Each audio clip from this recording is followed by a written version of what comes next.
At the time of the creation of the first part of Back to the Future, no one expected that the film would have a sequel. The ending, in which Doc takes Marty and his girlfriend into the future, according to screenwriter Bob Gale, was just a joke. It seemed logical to us that the heroes were flying off into the sunset to meet new adventures. However, the rolling success of the picture was so great that the question of a sequel disappeared by itself. Already in 1986, copies of the film that were released on Aviax were accompanied by the final title of To Be Continent. However, the shooting of the project had to be postponed, since Robert Zemeckis was already engaged in the film Who Framed Roger Rabbit by that time. According to the original script by Bob Gale, in the second film the characters went back to the past, but already in 1967 year. Zemeckis rejected this concept because it repeated the idea of the first picture. In his opinion, it was much more interesting to throw the characters into the future instead of the past, to create an alternative modernity or to turn to the past, but with the effect of déjà vu, that is, to look at the events of the first film again, only from a different perspective. Zemeckis was not against going with his heroes to another moment in the past, but if he did, then somewhere far away, for example, during the conquest of the Wild West. Such a move was all the more attractive because it opened up the possibility of exploiting the Western genre. As a result, it was decided to make two sequels. In one, implement the concepts of travel to the future, alternative modernity and déjà vu, and in the second, a journey into the distant past. The actors added difficulties in developing the script. Although most of the performers agreed to take part in the sequel, Crispin Glover, who played Marty's father, and Claudia Wells, who played Jennifer, the girlfriend of the main character, refused. Therefore, in the sequel, their roles were minimized. My father was killed in an episode of the alternate 1985. With Jennifer, the situation was more complicated.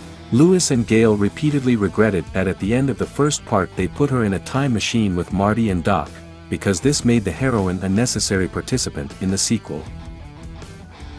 To make it easier for the audience to accept the new performer of the role of Elizabeth, the ending of the first film was shot with her participation, making the scene the beginning of the second. Since it was decided to simultaneously produce two sequels, Back to the Future 2 and Back to the Future 3, the preparation for filming, including writing scripts and erecting scenery, stretched over 2 years. The filming of both parts took place one after the other and together took almost a year, from which it took 6 months from February to August of 1989 to go Back to the Future 2. In parallel with the filming, work was carried out on visual effects and editing. For a year, Zemeckis was forced to be torn between the site and the studio where post-production was going on. The film was released on the screen in November of 1989, when the shooting of the third part was still in full swing. Since the action Back to the Future 2 takes place in 3 different time periods, more objects were needed for filming than for the first picture. Let's start with the very skill of 2000 of the 15th year.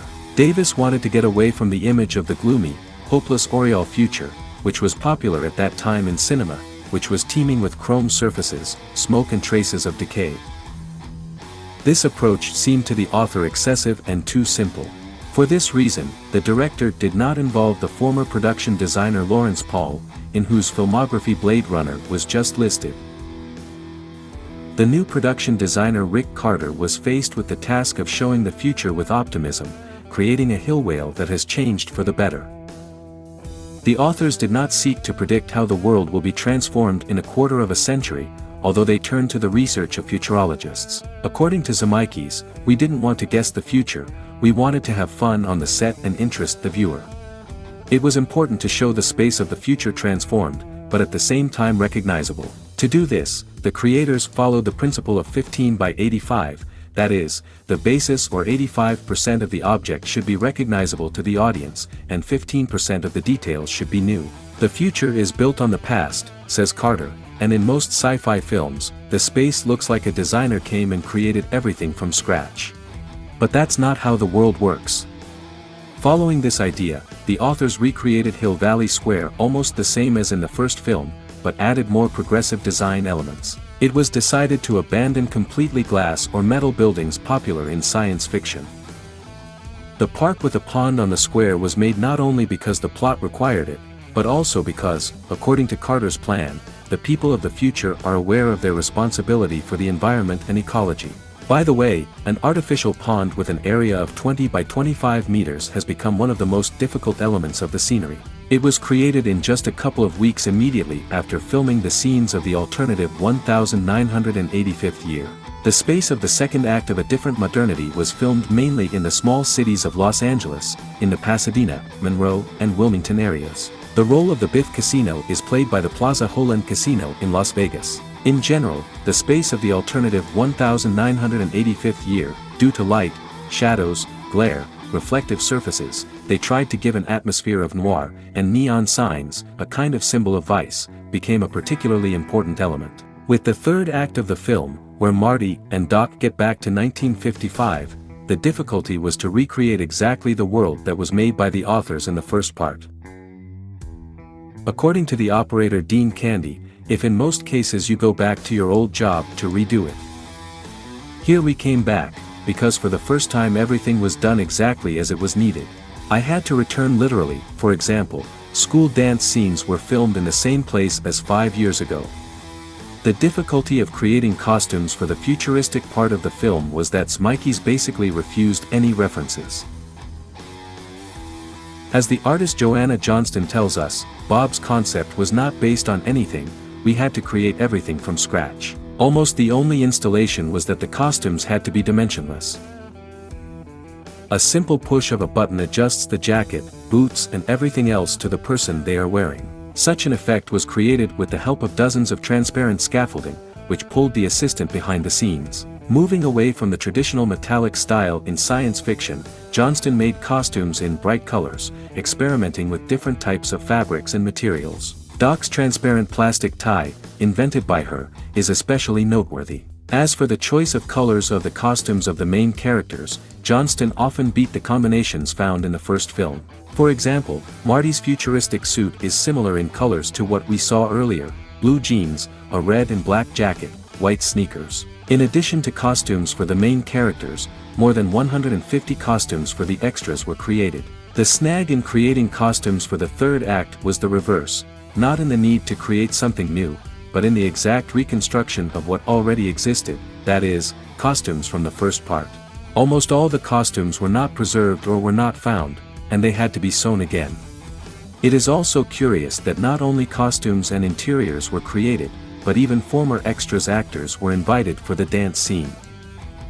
As in the first Back to the Future, plastic makeup played a huge role in the sequel.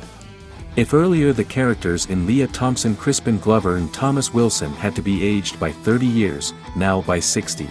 Michael J.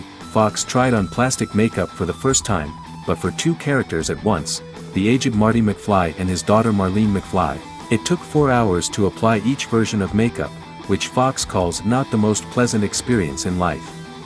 An indisputable plus, however, the actor considers the freedom of experiment open thanks to makeup. The ability to change facial expressions or make a voice sound like a young Marty would sound ridiculous.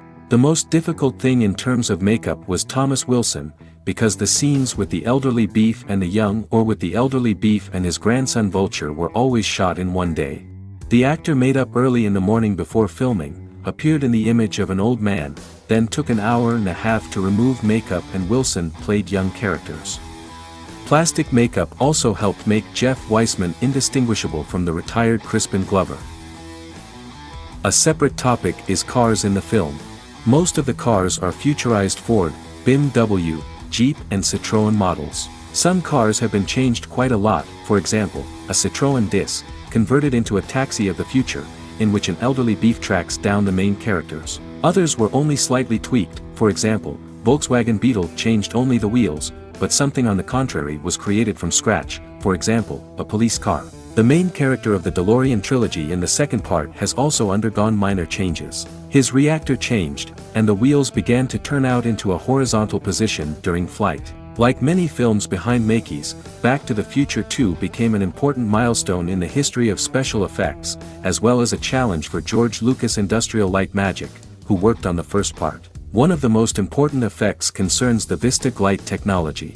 It was used to create frames in which one actor appeared simultaneously from several images. For example, in scenes with an elderly and a young Beef, that is, with two Thomas Wilsons, in a conversation scene between two Docs, as well as in a scene of a McFly family dinner. The latter is the most difficult, since not two, but three Michael J. Fox act in it. According to Smikey's, before him, the effect was not realized too reliably due to the fact that the camera invariably remained static, and in addition, the vertical joint between the parts of the frame that were shot separately was noticeable. The director wanted to achieve absolute realism. The Vista Glide robotic technology developed by Ulm allowed not only to move the camera, but also gave freedom to the actors, including they could walk next to the doubles and pass objects to each other. After one part of the frame was shot, the actor changed clothes, made up, and the other was filmed.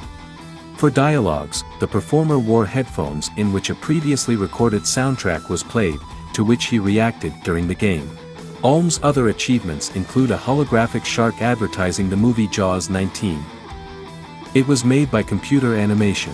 With its help, neon flashes were created when moving DeLoreans in time, which was already tested in the first picture. Scenes of flying cars were created in various ways. First of all, with the help of chroma-key, when miniature copies were shot against the background of a blue screen, which was later replaced by the necessary image, for example, the sky. In a number of scenes, on the contrary, the model was added using graphics to an already existing image. Another life-size copy of the DeLorean was made of fiberglass. Due to its relative lightness, the car could be lifted using cables, which was also used in some flight scenes.